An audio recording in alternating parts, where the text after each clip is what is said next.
Daawwattootaa fi maatii Oromiyaa kiyyaa qophii keenya har'aatiin dhugaa dugda duuba vaayirasii kooroonaa jirus ni qabannee dhiyaanneerra. Hanga dhuma qophii keenyaatti nu waliin tura.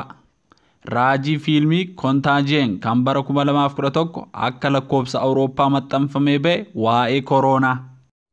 Waggaa 9 dura ture fiilmiin Kontaajiyen jedhamu ifa kan ta'e. Yaadni fiilmichaa guutummaan guutuutti waa'ee vaayirasii bakka inni itti dhufe tokko hin beekamne tokkooti. Yoomessi fiilmichaa Chaayinaa, Ingiliz, Ameerikaa yoo ta'u bakki vaayirasii itti jalqabu immoo Chaayinaadha ture. Fiilmiin kun jalqaba irratti intalli tokko xiyyaaraan gara mana isheetti galte.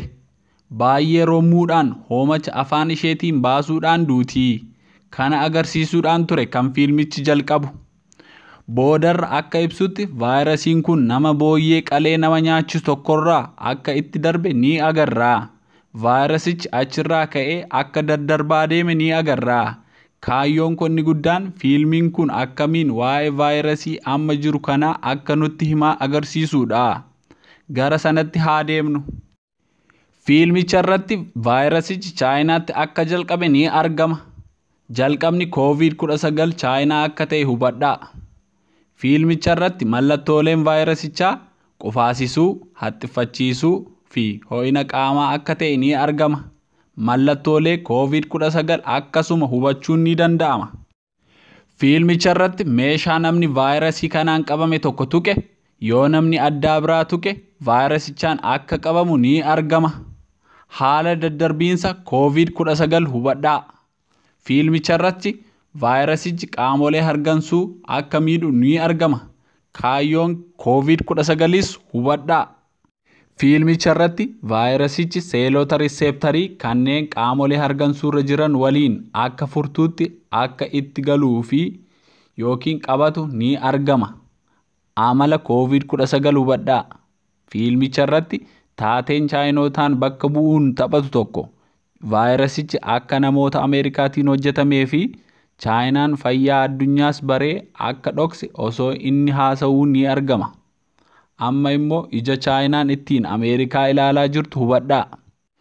Fiilmicha irratti sababa vaayirasiitiin manneen barnootaa, suuqonni, daldalaa yeroo cufaman ni argama.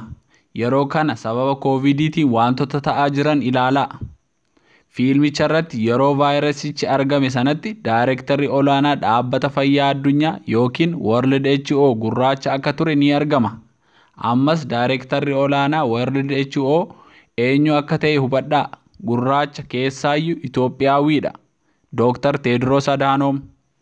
Fiilmicha irratti vaayirasichi galgala tokko gireedariin muka tokko yeroo muru simbirroonni halkanii jeeqamanii sosochii eegaluun nyaata muuza fakkaatu tokko afaan isaaniitiin muranii yeroo gatan booyyeen tokko nyaaticha arguudhaan nyaata.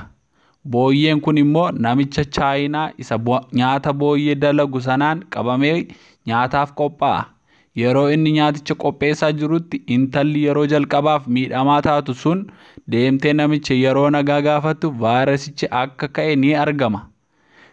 Dhufiinsa COVID-19 sababa simbirroota halkaniitiin isa jedhamus hubadhaa.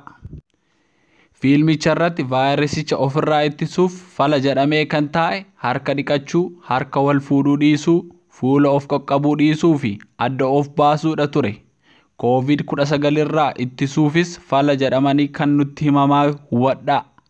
Fiilmichi gara fuulduratti waan dhufaa ture dubbateera jechuun ni danda'ama. Waan nu dhaggeeffattaniif galatoomaa jechaa qophii keenya birootiin amma walitti deebinutti nagaan nuuf tura.